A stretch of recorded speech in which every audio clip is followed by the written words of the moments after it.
Greetings, everyone who's logging into the HoUSed campaign call. We're going to give it another minute or so, give people a little bit of time to log in, and then we'll get started. Thanks for joining.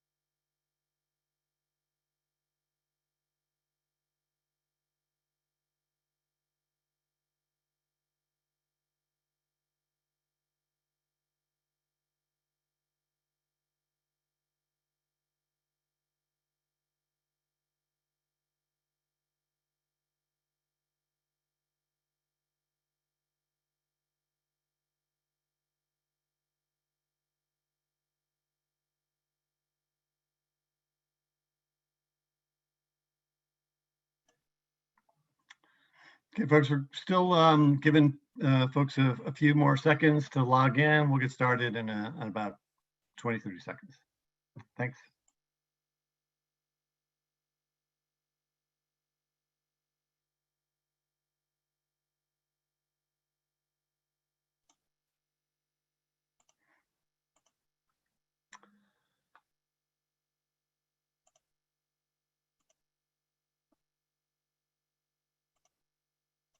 Okay, thank you, everybody. Welcome to today's National HoUSed campaign call on achieving universal, stable, affordable housing.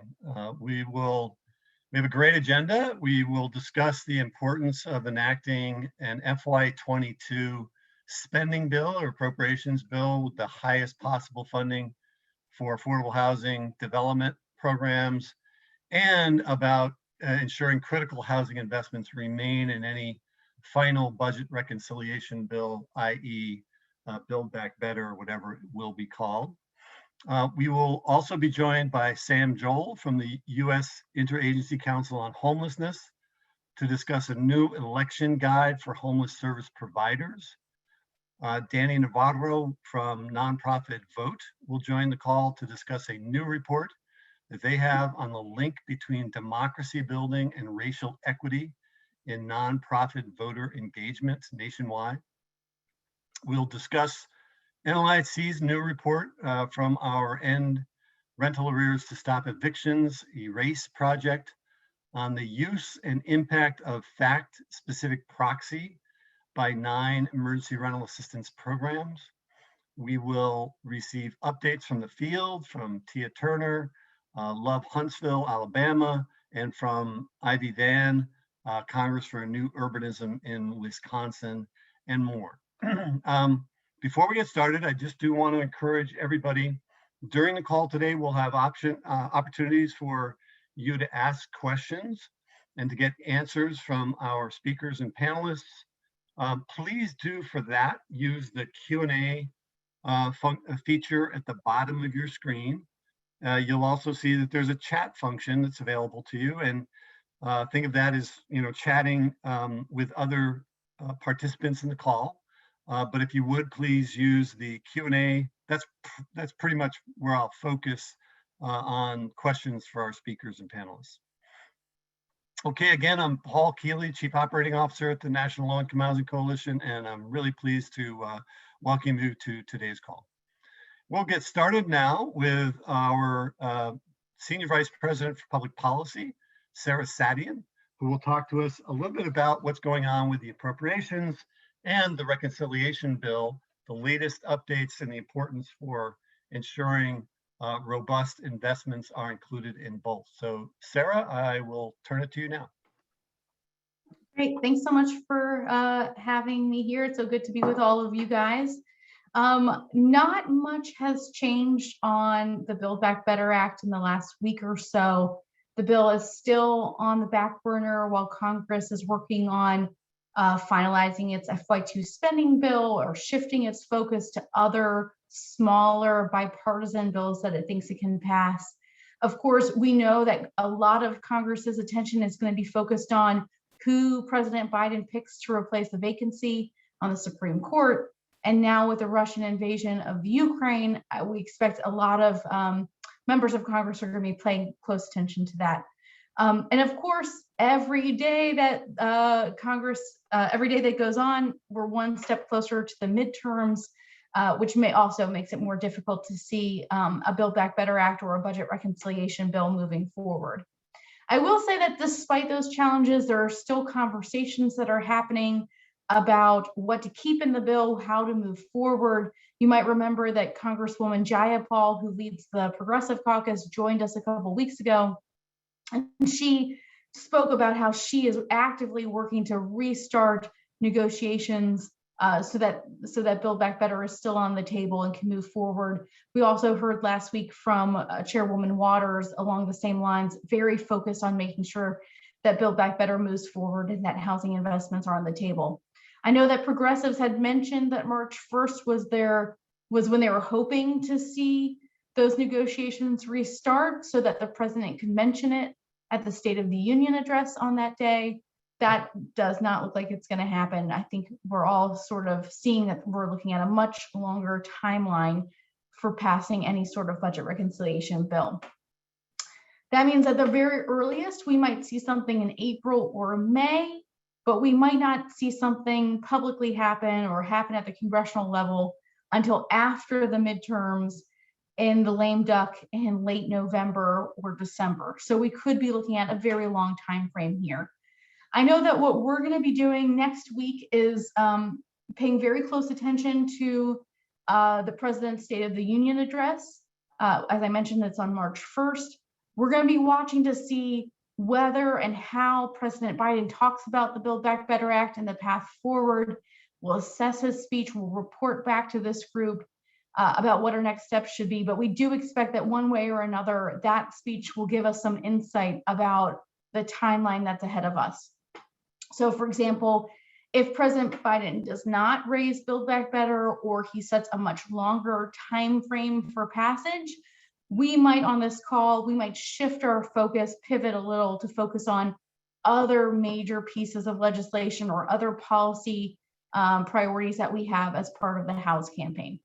I know that we've talked about many times before about how the Build Back Better Act is one vehicle, although a very tremendously important vehicle for achieving the goals of the House campaign, but there are a number of other places that we can be looking to advance that agenda, whether it's creating a permanent emergency rental assistance program to help stabilize families when they're facing a crisis, strengthening and enforcing renter protections, advancing anti-racist reforms, expanding resources like the ones I'll talk about in a minute at the appropriations process. So there's still quite a lot for us to do, even if we do have to put Build Back Better on the back burner. For now, though, I'll say until we get clear or a clearer sense of where things are going at the State of the Union, we're still encouraging advocates to reach out and weigh in with their members of Congress, both their senators and their representatives, about the historic housing investments in Build Back Better, including rental assistance, public housing, and the Housing Trust Fund. We know that we have to be very engaged to make sure that those resources stay in any sort of a reconciliation bill that moves forward, but we're also, paying very close attention to how that timeline might shift and whether it might be a good time to focus on other priorities in the meantime. So more on that, hopefully next week. I do want to spend a little bit of time focusing on appropriations because there is an enormous opportunity right now to be influencing what that package looks like. And it could include a substantial amount of money for housing investments, including an expansion of rental assistance. You might have seen that last week, after a lot of back and forth, Congress finally passed a continuing resolution to keep the federal government open through March 11th. There was previously a deadline. They did not miss it, so that's good. There wasn't a government shutdown. But now lawmakers essentially have until March 11th to finalize their agreement on spending levels for FY22. We know that the House and Senate leaders, they reached an agreement on the overall spending for defense and non-defense programs, but the details of that agreement aren't publicly available yet, including how much money would be given for housing programs overall. We have heard that the subcommittees have been given their allocations, but again, they're keeping those numbers close and haven't revealed them publicly just yet, which means that we still have an opportunity to influence key decisions that are being made right now about how to invest in housing and community development in FY22. So now is a really great time for advocates to do one final push on appropriations. We have two major asks that we are reaching out to members of Congress on. One is to make sure that any final spending bill includes the highest amount of funding possible for affordable housing programs. And two, to specifically fund the House proposal to expand rental assistance to an additional 125,000 households. It's really important. This is really a critical time where decisions are being made. And so this is a place where you can be reaching out. I also want to say this is a good place for you to reach out if you have a Republican member of Congress. Any spending bill has to pass with both Democratic and Republican votes.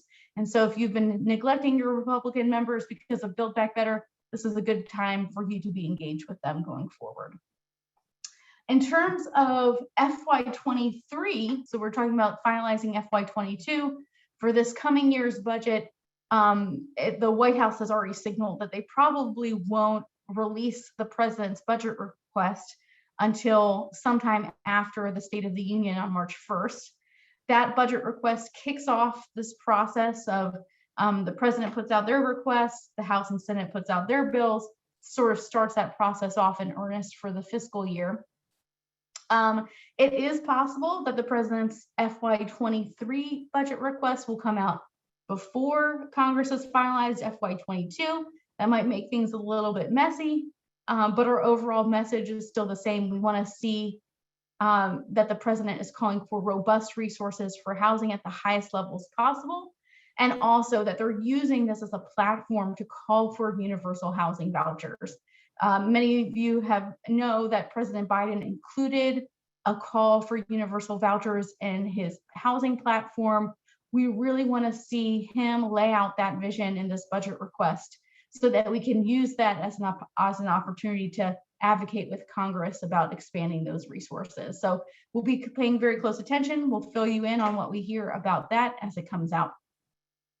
And one final last word, I did want to say that there has been some conversation about tacking on a pandemic relief bill or disaster supplemental bill, maybe even a bill related to the situation in Ukraine to the FY2 final spending bill. But we're starting to hear maybe a little discontent from some high-ranking Democratic officials.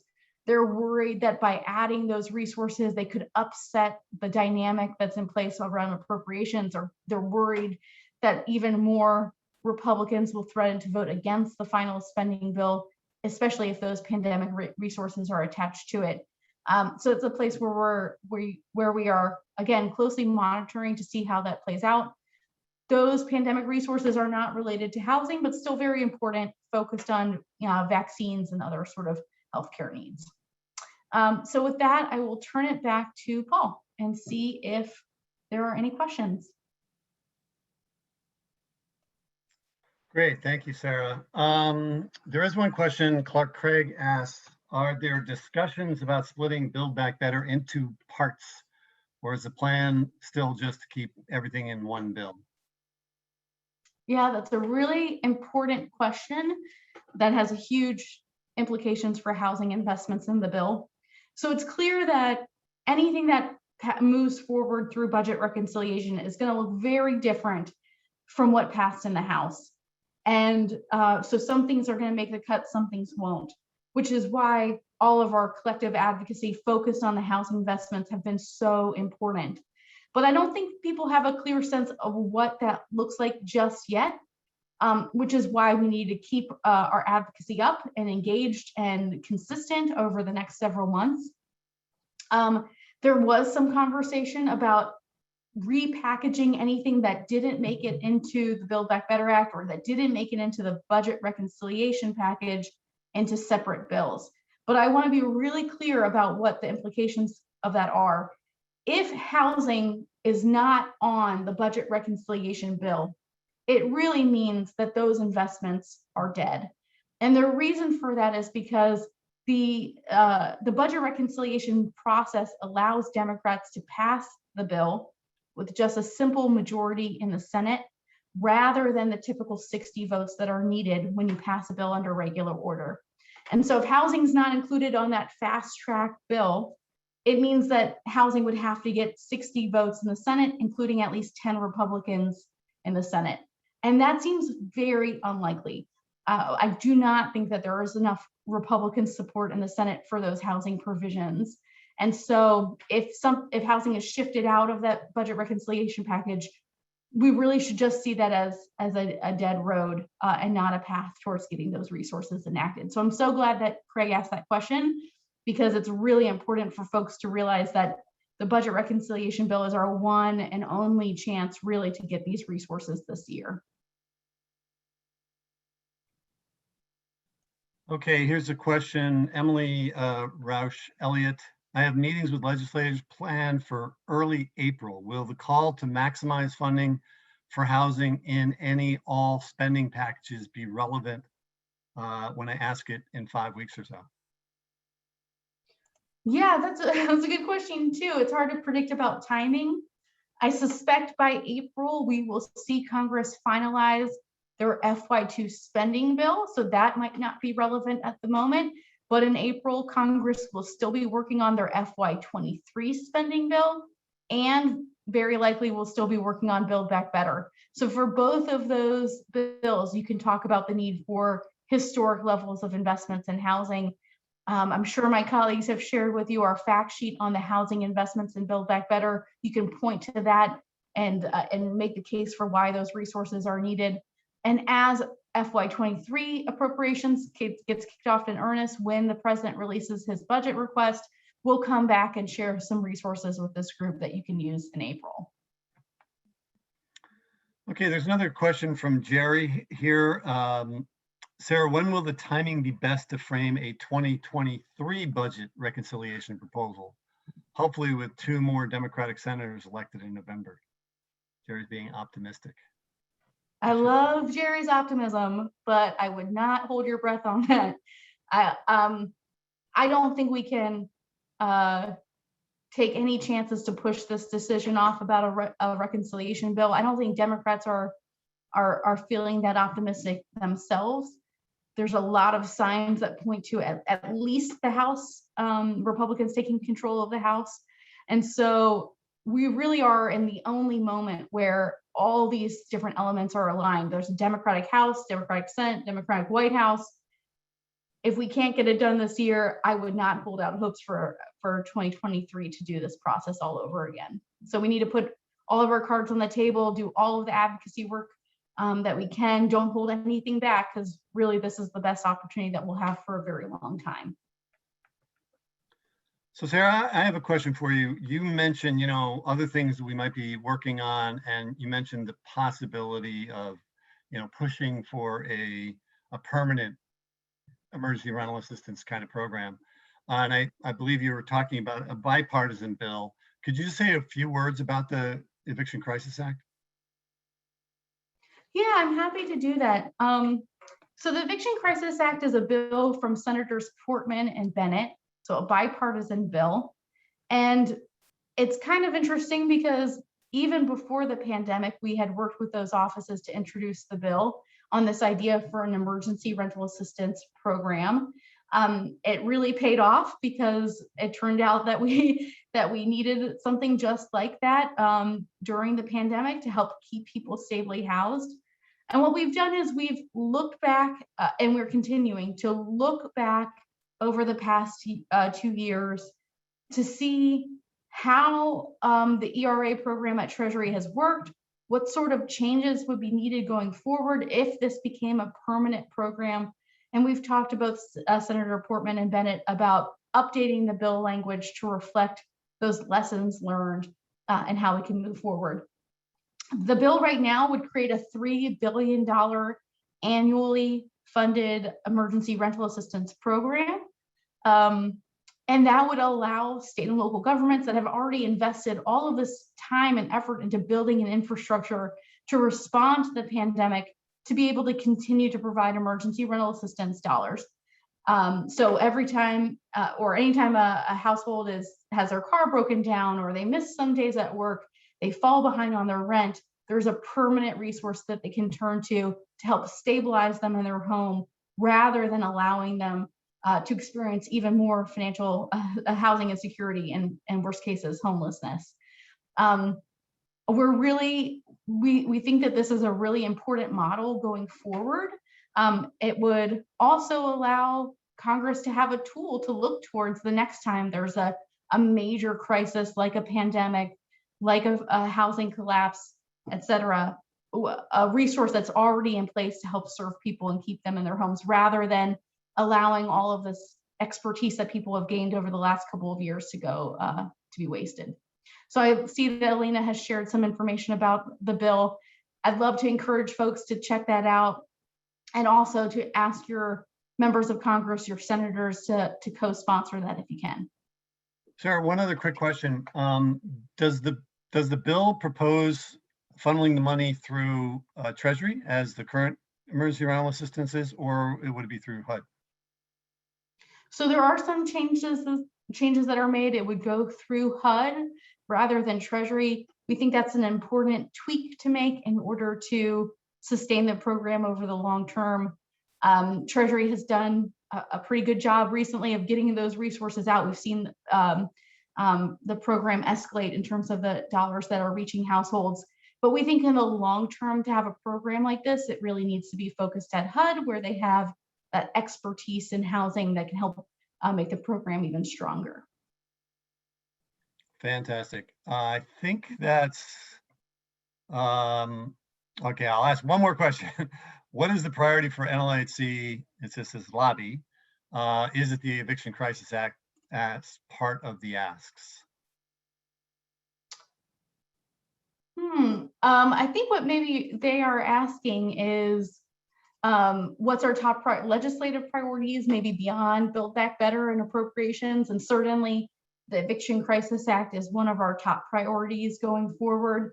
But we will, I think on a future call, we might share in a little bit more detail what our legislative priorities are for the rest of the year. We want to get a sense, like I mentioned before, of what the timeline is for Build Back Better. Obviously, that would be our major priority if that's still moving ahead. But if we need to pivot, the Eviction Crisis Act will definitely be on the top of the list.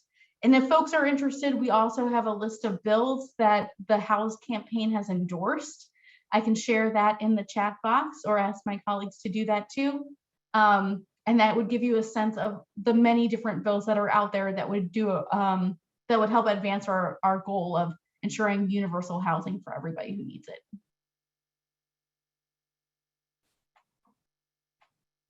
Fantastic. Thank you so much, Sarah. We squeezed as much as we could out of you. Really appreciate that. All right, we're going to move on now in our agenda and start talking a little bit about elections. And Sam Joel from the U.S. Interagency Council on Homelessness is here to talk to us about an election guide for homeless service providers. So Sam, take it away. Hey, thanks a bunch, Paul. And I don't know about anybody else on the call, but I had a million more questions for Sarah, and just really appreciate that overview. And just want to generally thank the NLIHC, Paul and Diane. My name is Sam Joel. I'm the communications specialist for the U.S. Interagency Council on Homelessness. I've been working in this field for a good many years, initially in New Orleans and Louisiana. And let's see here. So there you go. Thank you for putting up that slide. So our information sharing effort about voting, it's not even nonpartisan. It's more just an apolitical belief that everyone eligible should vote, and everybody. And really, when you stop and think about it, who is the most impacted by elections and by policy? Certainly people without a home. It's not me, Suited Sam. It's often the most vulnerable, especially the homeless, whose lives can easily be literally turned upside down. And as a broader point, in my experience at least, people experiencing homelessness, they really know a lot, especially when it comes to where government has fallen short and how it should be improved, and really their voice should be included at every level, in governance, service provider leadership, planning, and all the way up to voting, of course, or else we really won't get things right. So this may not be a typical topic in the homeless field, perhaps, but it is an important issue. So, but our journey at USICH on this particular topic really began with President Biden's executive order, which called for promoting access to voting writ large across. And so before we created these tools, which the two step-by-step guides that are in the slide deck, or in the slide, singular, before we created those, we asked ourselves kind of a very basic question, is like, how can we help within the confines of our broader mission, which includes information sharing, to help folks vote while homeless. And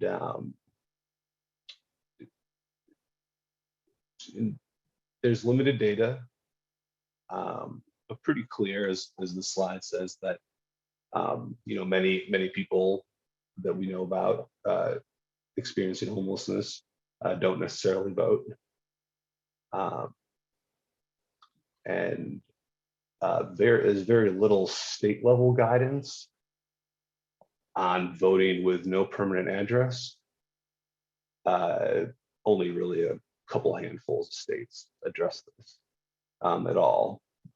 But like with many things, the National Alliance for Ending Homelessness had done some research on this topic and even provided a really comprehensive snapshot of some of the rules and other things on a state-by-state basis. And so we paired that with some more research that we did and produced these two tools. And really the goal was to provide a roadmap with a lot of good information in one place for both service providers and for people experiencing homelessness. And I would love to hear your questions or hear your feedback or anything else. Thank you very much.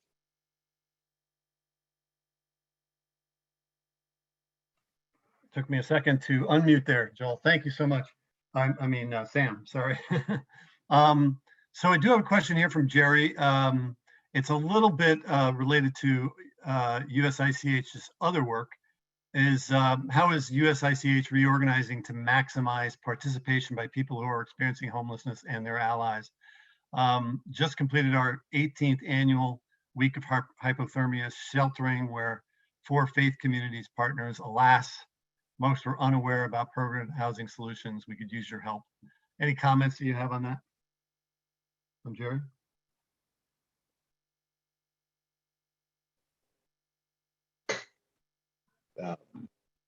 Thanks for the question, Jerry.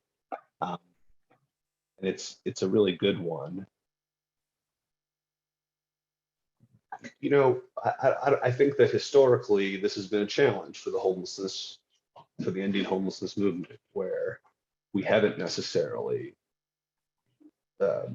put the voice of people experiencing homelessness at the center of our processes, like writ large, both in terms of planning and governance. I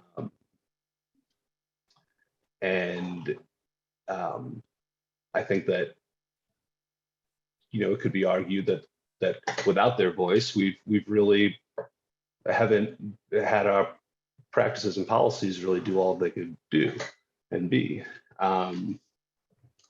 So I certainly think that that's, a core message being delivered from USICH about that importance and the importance of sharing power and listening, and not just listening, but doing. And so I just know that it's not, this is going to be this is a big issue, and a very broad-based effort is required. Hope that answers your question. Thank you. So another thing I'd just like to mention, this is so important what you're doing, because it lends credence to something that we at the National Low Income Housing Coalition have been communicating consistently, but with some challenge, because so the National Low Income Housing Coalition has a major initiative we call Our Homes, Our Votes. And it's about getting candidates for public office to address affordable housing, again, in a completely nonpartisan way. And it's to get lower income people, especially the lowest income people, engaged in voting, getting registered to vote, getting them out to the polls and so forth. And we've had nonprofit housing providers, homeless services providers that we've been calling on to say, get involved, do this work. And we've frequently heard, well, we really can't do that because we receive federal funds, and particularly public housing agencies have said that. And we've always said, no, actually, that's not true. You can be involved as long as, again, it's nonpartisan. And obviously, the president's executive order was really, really important in that, in creating that awareness. But you at USICH and HUD, we know, has also released some guidance that makes it clear that not only can agencies and organizations that receive federal funding be engaged in voter registration and voter engagement, as long as it's nonpartisan.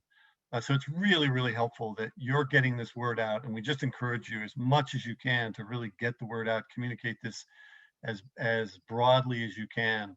It's just so important. So thank you very much for doing that. There is a question here from Ken McMillan. With states changing their rules on the ability to vote, how is that going to affect people who are homeless and voting? Do you have any background information about that? Yeah, and that's another great question, and speaks to kind of some of the difficulties of this process, because certainly a lot of the great information that was researched and gathered on a state-by-state basis by the NAEH, it was from 2019, 2020, which was a different world in some ways. In many ways, and certainly these laws are changing all the time. Not all, but a lot of legislatures are meeting full time, and things can, happen quickly. And so one of the main goals of these guides even was to kind of provide a framework and provide just information, which is our main goal here. We're nonpartisan, apolitical. Just wanted to provide information that could endure a little bit. And if you look at the guides, you can kind of see that. But no doubt about it, the truth is that a lot of this work, is a lot of the particulars of this work about the the blocking and tackling, and then the work operationally making this happen is indeed at the local level, where you have to talk to your local election folks and all that. All right, fantastic. Thank you so much, Sam. Thanks for joining us. Thank you for the work that you're doing on this front. We really, really appreciate it. And I will just say to everyone, we at the National Low Income Housing Coalition are relaunching our Homes, Our Votes project. We'll have an up-to-date new website featuring lots of resources and so forth. We will be engaging in a series of webinars to help nonprofits and other advocates engage in voter registration and candidate questionnaires and all kinds of information that will be really helpful to you. Stay tuned. You'll be hearing much more about that from the National Low Income Housing Coalition in the weeks and days ahead. All right, and we're going to actually stay on this general topic of voting with our next speaker, Danny Navarro from Nonprofit Vote. We'll talk a little bit about a report on national nonprofit voter engagement. So, Danny, take it away. Thank you very much, Paul. Hello, everyone. Danny Navarro here from Nonprofit Vote. As Paul said, I am the Partner Engagement Director. And just this past week, we dropped our new report, which pretty much surveyed the nonprofit organizations that pretty much work in different parts of the human services category across the United States. And we wanted to share some of the report highlights here for you. Next slide, please. So just to present a summary of the nonprofit landscape here in the United States and in relation to voter engagement. So when the Urban League surveyed Americans across the country, they all responded, or at least I should say 7 out of 10 voters said that nonprofits should offer voter support services like voter registration, election reminders, and even election day transportation. Of course, as nonprofits, you all know how you can effectively reach your communities, especially those that are underrepresented at the polls. And with that, we at least have an understanding, or at least we're aware that nonprofit voter engagement can significantly boost that turnout. The question was by how much, and more importantly, how many nonprofits were engaging in this work. Next slide, please. And so the unanswered questions, as I alluded to, were how many nonprofits across the country actually conducted voter engagement with the communities that they serve? And equally important as well, who are those nonprofits? And what characteristics do these nonprofits have that set them apart from others that did not do this type of work? And so this report was using data from the Urban Institute survey that was conducted in 2021. Next slide, please. And so some key findings here. We won't go through the entirety of the report itself, but we're just going to present a few of the key findings. A fifth, 20% of all nonprofits surveyed said that they did do voter engagement occasionally, frequently, to almost all the time. Now, the share of the nonprofits doing voter engagement varies significantly depending on what community they served, the programs they offered, the nonprofit leadership itself, and other factors. So a third of these nonprofits that serve historically underrepresented communities did do voter engagement. So, you know, from at least in terms of good news, we have a number, we know what that amount is, but of course, you might also look at these numbers and say only a third. You know, there should be more doing this work. As you can see here, these organizations primarily serve Black, Hispanic, or low-income communities, or do provide human services such as job training, food nutrition, community improvement, or youth development. Next slide, please. Furthermore, nearly half of the survey nonprofits led by people of color did voter engagement. And so this data set was actually quite significant because it demonstrated that leaderships and boards that are diverse, that are led by people of color, do emphasize voter engagement activities more so than leadership and boards that are not led by majority people of color. Other key findings that we found was, you know, whether the location of the nonprofit, whether in an urban or rural-based area mattered, and it seems like more urban nonprofits did do voter engagement more often than those in the rural locations. Budget size is going to affect voter engagement. So those that reported higher budgets tended to do voter engagement more often than those with smaller budgets. And then the lobbying and advocacy work sometimes tied in with voter engagement and sometimes didn't, right? Of course, organizations that have a strong mission statement of lobbying and advocating for voting rights will generally do voter engagement work as well. But there wasn't necessarily a direct correlation between, you know, lobbying efforts and voter engagement. So there could be a gap, perhaps, of misunderstanding that lobbying equals empowerment of those individuals that you're serving, and that's not necessarily always the case. So based on our experience from this report, these nonprofits may recognize the consequences of underrepresentation and seek to increase voter participation in the communities that they serve as a route to positive change. They could also be a result of leadership more fully understanding and identifying with the needs of the community. Again, this is reflected by the fact of the nonprofits, at least the difference between those nonprofits led by people of color versus those that aren't when conducting voter engagement activities. Next slide, please. And so you have the link there in the chat for the full report. You can go ahead and take a look at it, analyze it, and see where your nonprofit could potentially land in that spectrum perhaps of how much voter engagement activity you are doing. And on that note, the ask is simple: will you become a voterized nonprofit? We do have resources available for you on our website, or you can go ahead and contact me directly via my email.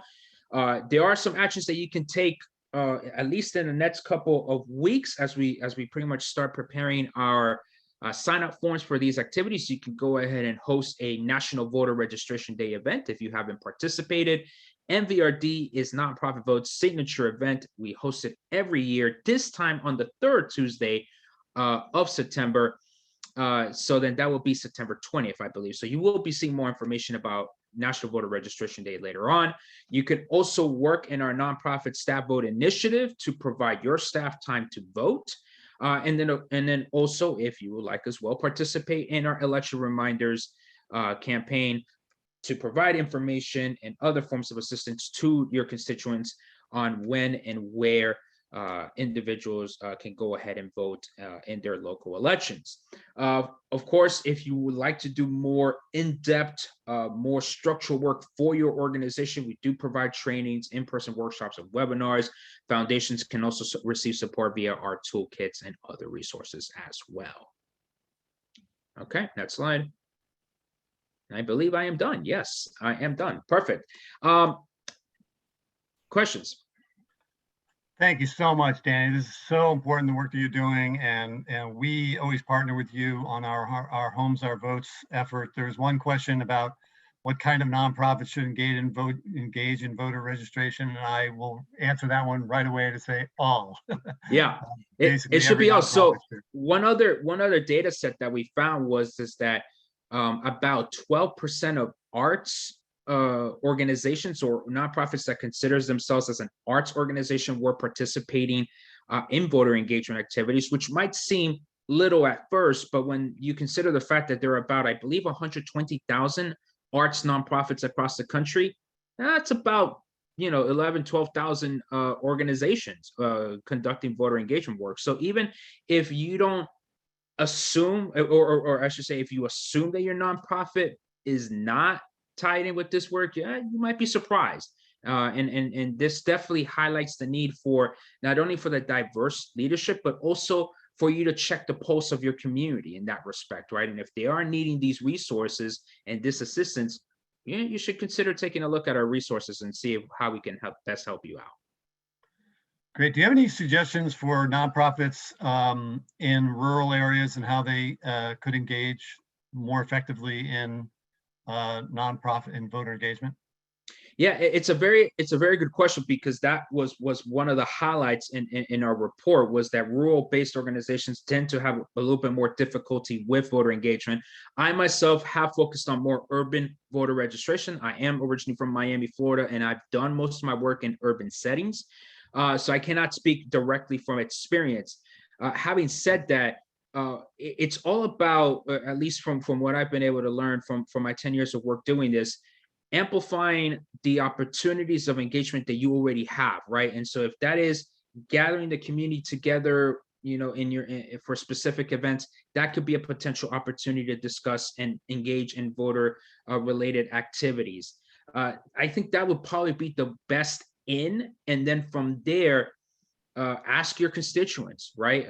We understand that it is more difficult, primarily due to distance, primarily due to the fact that folks are going to have a more difficult time driving in between sites or between appointments. So try to use the current your current methods of communication and outreach and try to integrate these voter engagement questions, try to split up the conversation, right? So instead of it being a 2-minute conversation, then maybe split it into several 30-second conversations and see if those multiple touches can help improve your engagement with your constituents.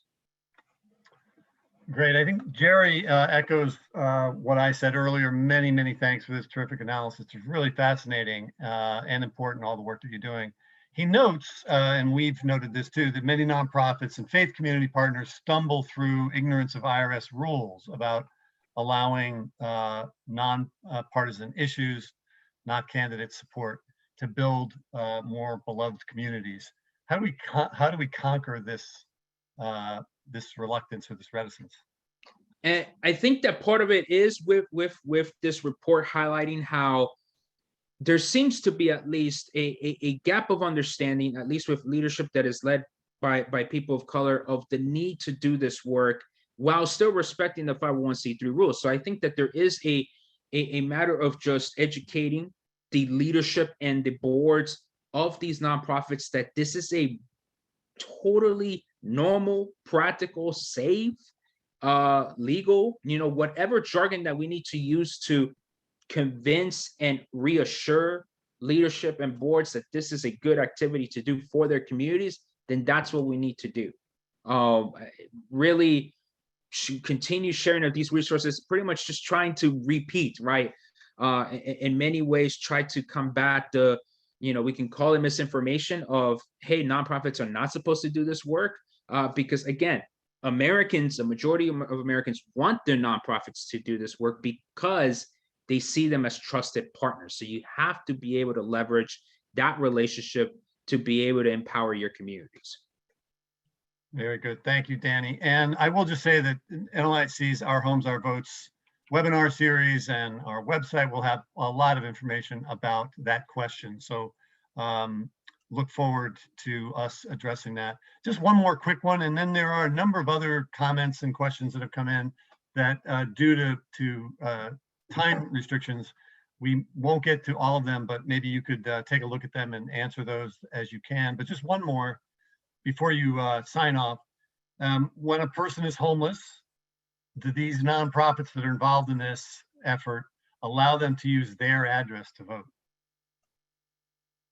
That question I can't answer specifically because I'm not sure if I might be what is this not being aware of any state specific rules. So that is definitely a state by state response, and unfortunately that's the best answer I could give right now, just to make sure that I don't give any bad advice.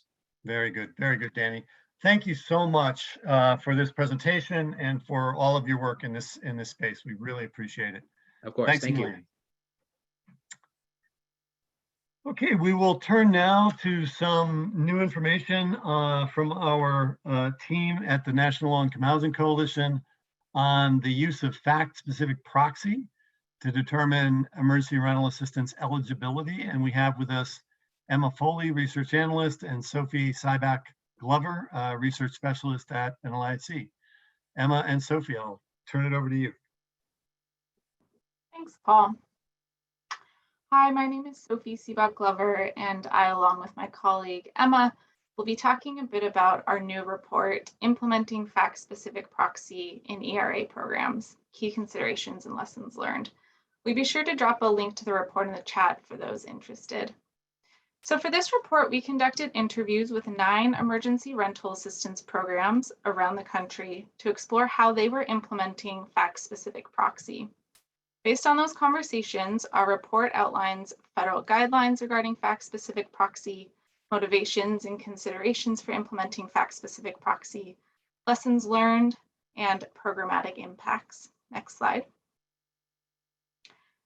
Treasury introduced fact-specific proxy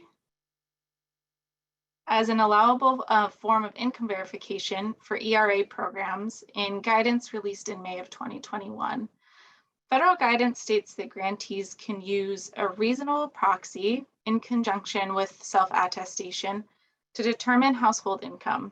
So in other words, fact-specific proxy allows a program to use other facts to infer a household's income eligibility instead of using more burdensome income documentation. For example, a potential proxy could be that households in a zip code where the median renter household income is below 80% of the county's AMI are eligible. Next slide. Program administrators interviewed shared several motivations for integrating fact-specific proxy into their program. One primary motivation was to improve application accessibility and decrease administrative burden, particularly during a time of crisis. Another motivation for implementing fact-specific proxy was to help programs achieve their goals of equitably distributing the assistance. So proxies, many of which are geographically based, have the potential to enhance equity by reducing documentation barriers for communities still facing persistent residential segregation because of historic and current race and place-based discrimination, such as redlining. And research has shown that these same communities are linked to a higher likelihood of COVID-19 exposure and community transmission, limited access to testing and treatment, and increased economic hardship. It follows then that these neighborhoods would have a larger number of households negatively impacted by COVID-19 and in need of rental assistance. The last primary motivation for implementing fact-specific proxy was that it offered program administrators a way to reduce documentation burdens while also reducing the risk that ERA funds would be distributed to potentially ineligible households. Every program administrator we interviewed asserted that fact-specific proxy did not result in a noticeable increase in fraudulent activity, and programs maintain formal oversight and monitoring procedures to detect suspicious activity. I'll pass it to Emma to discuss types of proxies used and lessons learned. Thanks, Sophie.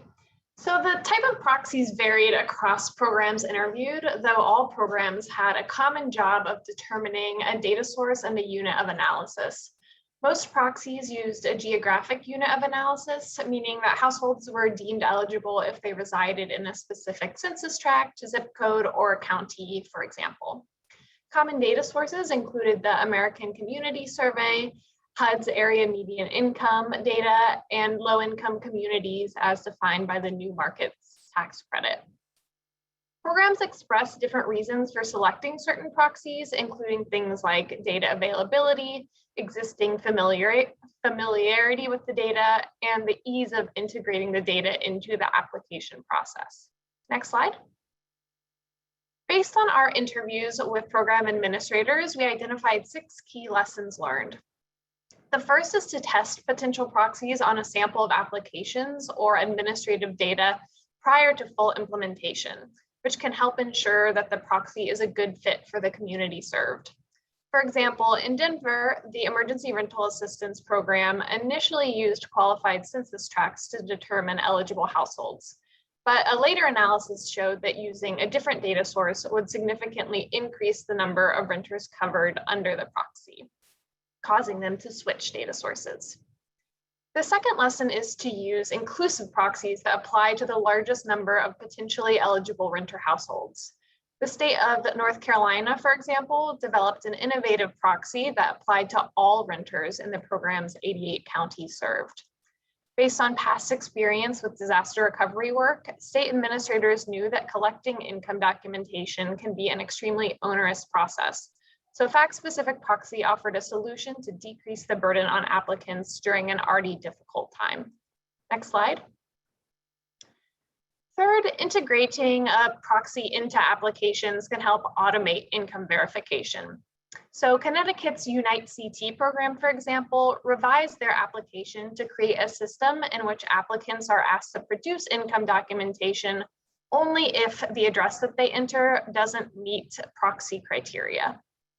The report also recommends that programs offer proxies as the initial option for income eligibility to decrease documentation burden for applicants and to reduce the staff time spent processing income documentation. Massachusetts, for example, recently launched a centralized application process to ensure that the proxy is used as the initial income check before requesting additional documentation. Before this change, 11 nonprofits administering the state's ERA program sent applicant info to state ERA staff, who then manually conducted data matching when income documentation was incomplete. This proved to be a quite cumbersome process, and so switching to a centralized application and using the proxy as the initial verification really helped to streamline the process. Next slide. And programs should be transparent about the availability of their proxy as well. So the state of South Carolina, for example, publishes information about their proxy on their website. State administrators also shared this information about their proxy at town halls and spread the word to partners like legal aid organizations and property management companies. An administrator in South Carolina noted that this transparency was particularly important because it helped improve public perception of the state's emergency rental assistance program, encouraging applicants to apply who may have previously thought that the process was too onerous. And lastly, this report highlights the importance of programs that champion and promote their innovations.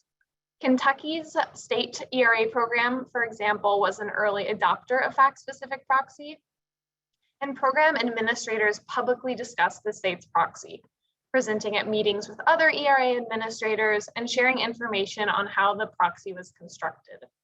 Several of the programs that we interviewed noted how influential Kentucky was for integrating a fact-specific proxy into their own programs.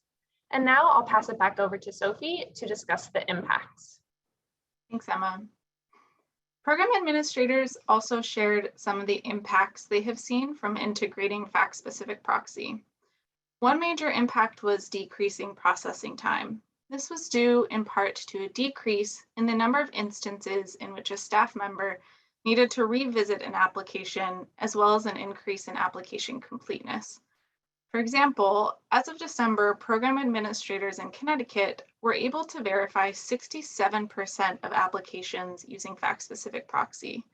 This large proportion of applicants approved using fact-specific proxy significantly reduced the administrative burden, both for staff and applicants. Program administrators in Denver talked about seeing a direct correlation between the use of fact-specific proxy, decreasing processing times, and eviction diversion. Staff noted that they receive time-sensitive payment requests daily, and fact-specific proxy allows them to speed up the process of reviewing, approving, and paying those urgent cases. Next slide.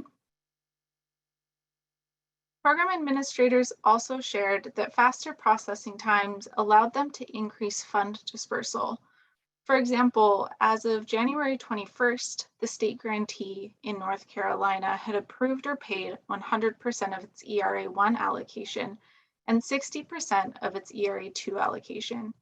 Administrators credit fact-specific proxy as a core reason for them to disperse funds so quickly. The last primary impact that program administrators discussed was increased application accessibility. Program administrators in South Carolina felt that fact-specific proxy allowed more applicants to apply and get to a finished application. Program administrators in Denver, Colorado, and North Carolina also noticed that an increase in application accessibility translated to a more equitable application process. Next slide. Despite these positive impacts, only 5% of Treasury ERA programs acknowledge using fact-specific proxy on their public-facing materials. To increase the use of fact-specific proxy, Treasury should further publicize its recent guidelines for fact-specific proxy, which provides information on what programs can do to ensure their proxy is compliant with federal guidelines. And programs implementing fact-specific proxy should also publicize its use so that applicants who lack income documentation know they can potentially receive assistance if they apply. Further research should be conducted to evaluate the extent to which fact-specific proxy addresses administrative burden for applicants. And lastly, federal, state, and local policymakers should consider making fact-specific proxy a permanent feature in social assistance programs to reduce documentation burden. fact-specific proxy could become an invaluable tool for verifying income and other eligibility requirements. If anybody has any questions regarding fact-specific proxy, please don't hesitate to reach out at research, RESEARCH, at nlihc.org. We're more than happy to answer questions now or can address any in the chat. Great. Thank you very much, Sophie and Emma, for this presentation and for the excellent report. Fact-specific proxies are really an invaluable tool for emergency rental assistance and, as you just noted, for other social assistance programs. So I don't see any questions right now in the Q&A box, but you've shared your email for people if they have follow-up questions to reach out to you. So thank you. I think we'll move on in the agenda. But again, thank you very much for that presentation.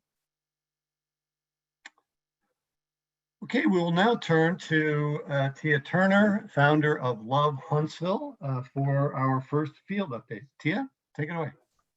Hey guys, just want to say thank you for having me here on the line today. My name is Tia Turner and I'm one of the co-founders for Love Huntsville, which is an advocacy group here in Huntsville, Alabama. We advocate around affordable housing and homelessness issues that directly impacts our city. And so we got our start last year around March. Based on some encampment moves that our group and our volunteer team was involved with. And so from there, we started to really do a deep dive of why homelessness exists in our city. And we started to get really connected with the community, those that are unhoused and our unhoused neighbors. And we kind of started off with dinners and things like that to really get to know the community and to really understand the scope of the different situations and circumstances that were there. And so from there, we started a lot of data research to begin to see how we could actually start advocating for our friends. And from there, we've had a wild journey. It's really quick. A lot of things have happened very soon, and it's just been by the way of consistency, by the way of just accountability with our leaders. So a few things that we are doing now. So our city, for the first time ever, a couple of weeks ago, had hosted its first forum around the issue of homelessness as far as our city government. Our city government hosted its first public forum on the issue of homelessness and affordable housing, and our team, Love Huntsville, we were a part. And at that meeting, we got to bring forth policy recommendations. And from that meeting and that forum, at our council has decided to go with some of our policies. So actually today, after this meeting, I'll be heading into another meeting talking about zoning laws, meeting with our city planners and our council to begin to see how we could begin to restructure or reform our zoning laws so we can start the journey to affordable housing and housing first models, sustainable housing first models for our unhoused friends. And that's kind of been our journey. It's been by the way of just, like I said, consistency, by the way of just constantly following up, emailing, reaching out, building relationships with our city council and our city leadership, just letting them know that as a team that, you know, we're just wanting to help solve this issue within our community. A lot of times what I've realized, sometimes when people call you you an advocate, or, you know, just the notion sometimes around advocates can kind of be negative, but what we really allowed our city and our city leadership to see that we're actually just here to help. And so by the way of research, by the way of data, we've kind of just gathered policy solutions that could help our city and pretty much have given it to them, giving them a blueprint on how we can move forward and progress forward and actually solving and hoping to eradicate the issue of homelessness around our city, in our city. And so we are excited. We have a lot of other things going on. One of the other things that we do is we're really working towards decriminalization of homelessness because it's affecting our unhoused neighbors a lot here. And so we've joined in partnership with one of our municipal court judges who has decided that she's going to take on a specialty docket for those that are unhoused. And so we're helping her to build out that program to be able to see what that program looks like. So we're going to be kind of pretty much, it's going to be a diversion program that anyone that's facing homelessness that goes through our municipal court, instead of just constantly going through the cycle, they'll be put in this diversion program that we're actually helping her to build out. And we are just excited. So if you guys have any questions, I'm here.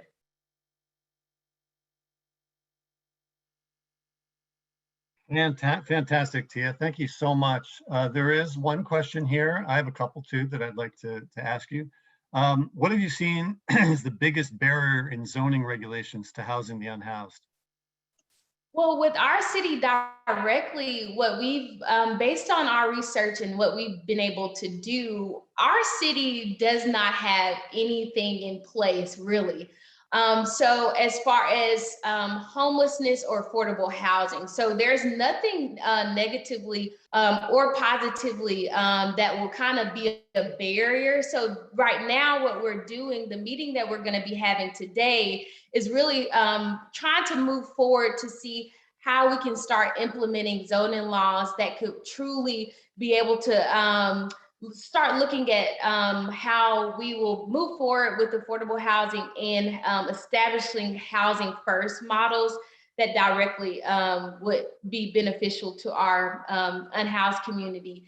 One thing that we've kind of been seeing, the reason why it's just a lot. So what we've been able to see based on our research is that even kind of going back to some lawsuits that happened years ago, even before my time, that based on the issue of homelessness, our zoning laws, it's hard to say. There's not much, like I said before, it's not much that would keep us from actually doing this. There just hasn't been anybody or any groups previously. Some of the nonprofits, they're not advocacy groups, they just service the unhoused. So there hasn't been any groups to actually push policy, actually push zoning laws or anything like that. So we're kind of starting at like a clean slate almost. And so today's meeting is going to be involved with our city planners and our council to be able to talk about what we can do moving forward. We don't know necessarily what that's going to look like to them, but we have our kind of what we want, what we would like to see, and we'll go from there. So maybe it's being proactive and trying to get inclusionary zoning, whatever, implemented. Yes, Great. exactly. So your public forum on homelessness and affordable housing, was that virtual or is that in person? That was in person and it was virtual. So our council president, I'll kind of go back a little bit really quickly. So based on our the encampment moves our group was involved with, there was a lot of, it was a lot that went wrong with those encampment moves and how they were done and how things like that. And so that's kind of how we really started to get getting active based on how our city was conducting encampment closures. And so from there, we started really building relationships with our council. And so from there, our council president, by the way of us just being consistent, by the way of us putting solutions before them, by the way of just putting policy before them, he decided that he wanted to do more and get the word out there. based on that, and kind of allow the city to see, yes, we do have a lack of affordability, housing shortage right now, and we're also dealing with the issue of homelessness. And so from there, our council president decided he wanted to host this forum based on us really pushing solutions, based on us really pushing that we need to do something as a city. And so he hosted the first one ever that our city government has hosted. So that was really exciting for us. And were you able, actually, in this forum or in other arenas or other steps you've taken to ensure you get some people with lived experience speaking up and sharing their experiences? Yes. So one of the things that I think really makes our group unique, we try to pull in any event that we get invited to be able to speak. We really try to, because we've built relationships, our team will always be boots on the ground outside of our advocates and policy people that are volunteers that's pushing policy. But we've been able to build really solid relationships with our friends that are unhoused. And so by the way of that, anytime we get that opportunity to be at the table, we really try to push for them to be at the table with us.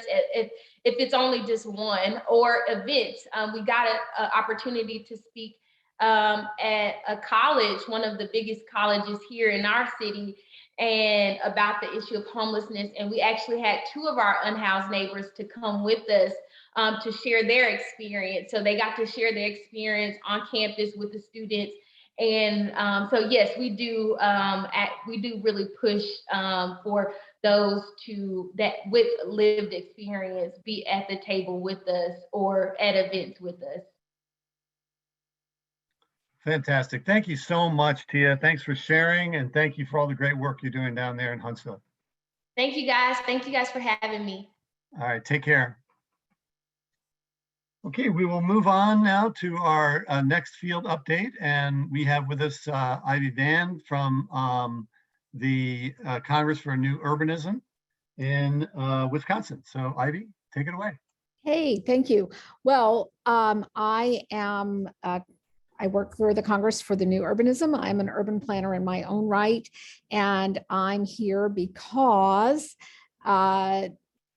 Wisconsin, the League of Wisconsin Municipalities just completed with us essentially a cookbook of approaches to making incremental changes in zoning policy and zoning regulations that would allow greater housing choice. For the last 60 years, as we all know, housing regulation has essentially privileged two kinds of housing: big single family houses, typically on large lots, or big apartment complexes, not much in the middle. And the neighborhoods that people love the best and that are financially the most successful for municipalities are neighborhoods that have all kinds of housing choices. They have single family housing, they have duplexes, they have triples, they have quads, they have dignified small apartment buildings, they have little commercial spaces, all of those things. Those make for better neighborhoods. They make for more choices for people to be housed, because not all of us want to live in a big single family house. And as our family sizes decrease, the number of people who want a big single family house, that is also decreasing. And so we have a mismatch between what we have privileged and what actually meets the needs of our citizens. So League of Wisconsin Municipalities worked with Congress for the New Urbanism to do some on the ground studies and determine what were the things that we could suggest that would start to unjam this issue. So that's available on the League website. You can download it. It has all kinds of, groovy graphics and helpful suggestions. And the idea is that most places can't afford to do a big a totally across the board redesign of their zoning regulations.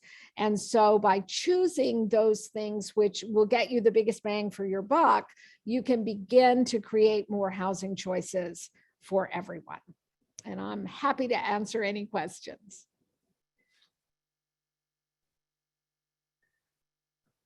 Thank you so much, Ivy. This is great. How did the Congress for New Urbanism and the League of Wisconsin Municipalities partnership form? Was this something you reached out to them? They reached out to you? How did it come about? They reached out to us. We've been doing what we call the Project for Code Reform because we know what make good places. It's not a secret. We can look at old neighborhoods that are good, and we can look at new neighborhoods that were good, and we can analyze what makes a place a great place. The problem is that too much of the built environment is locked into regulation that keeps you from replicating what's good. You know, the lot sizes are too big, the lot coverages are too small. There's too much of your city that's been zoned for single family only. I work in New England, and I know that the biggest cities in the state I live in, they're more than 75% single family only. So we had done a partnership with the state of Vermont, with the Vermont Housing and Finance Authority, to produce a similar sort of cookbook, but geared to Vermont. And someone from the League of Wisconsin Municipalities saw the Vermont product and said, we'd like to have that too. Can you do that for us? And so that's how we came about. And we, it's work that is very near and dear to our hearts. Great, great. Somebody asked for the link to your guide, and we've staff member Elena Calabro put that in there, so you have access to that. Here's a loaded question I'll ask you from Antonio Serna. How does political will of the community impact zoning regulations? Oh, well, I think he probably knows the answer to that. One of the things that we talk about in the guide is the need to get more people at the table. Because if you depend on the usual suspects who show up to conversations about zoning and housing and building and development, you're going to get people who are deeply, deeply vested in the current situation. It's working for them, and why should it be any different from anyone else? So one of the things that has to happen is that you have to get a coalition together ahead of what you're proposing that says, hey, this is important for our people. We need more housing. So that the first voices that get heard are not those who say, well, things are fine. Why would I change anything? So yes, political will is a big part of it. And I will say that my observation over the last year has been that there's more political will than there used to be. For example, in my own work, I'm a state legislator. I'm actually talking to you from the State House in New Hampshire. And I had a bill last year that re-legalized up to 4 units on a single lot. We've got a lot of those buildings around, but you can't build any new ones because we've downzoned. Last year, when I proposed that bill, it was a non-starter. No one wanted to sit with me at the lunch table. No one wanted to help me get that bill passed. This year, I've proposed the same bill again. There's been a lot more public support for the bill from all kinds of people, from the Business and Industry Council, from the builders, from the realtors, from the housing advocates. I think there's a real sense that we have to do something. We cannot maintain the status quo forever. It's not working for us. Great, thank you. This one you may not be able to answer on the call, but Jerry Pohe asks if you have any thoughts on California's reimagining about other than single family only, and he shares a link here. Yeah, I do actually have thoughts about that. It's not unlike the bill that I personally have. This is not a Congress of New Urbanism. This is Ivy Van, state legislator. It's not unlike what we have proposed. The California reimagining says that you can divide an existing lot and you can put a duplex on any existing lot, so essentially you can take an existing lot and put 4 units on it. I don't know how well that's going to work out in terms of actual on the ground construction, because again, it will be a political fight. I mean, people don't like it. The people who already have houses don't like it. But on the other hand, there are a lot of people who are living in a house that's too big for them. And that whole change in demographics has made that an issue. And so I think that allowing the creation of a duplex out of an existing house may actually turn out to be more popular and less of a fight than initially seems to be. And maybe one more, Kevin McMillan says, I was told to ban single family homes for multi-use homes would be politically impossible. Is that true? You don't ban single family. What you do is you ban single family only. You can still build a single family house. You just can't say there's only single family houses. That's, I think, a thing that people think, that when I say you need to allow up to 4, that I'm somehow saying you can't have a single family. No, you can still have a single family. The other thing about picking 4, and this is something we talked about in the guide, the thing about picking 4 is that you can get a straight up home mortgage for up to 4 units. The Federal Home Administration, FHA, Fannie Mae, Freddie Mac, all of them think that 4 is a house. A fourplex is a house. And so that makes it makes the financing more straightforward and makes it possible for people to invest in their own neighborhoods. Very, very good, Ivy. Thank you so much for this really informative presentation and conversation and response to the questions. I think we'll stop it there. Really appreciate you and all of our panelists today. Thank you, all of you, for joining the call, sharing your insights and your wisdom. And thank you to everybody who joined our call. We will go back to our Monday usual scheduled time. So next Monday will be our next HoUSed campaign call. So please join us then. Stay active. Get involved in contacting your members of Congress about the FY 2022 appropriations and ensure that the highest allocations are made for affordable housing. And have a great rest of your week. Thank you, everybody. Take care.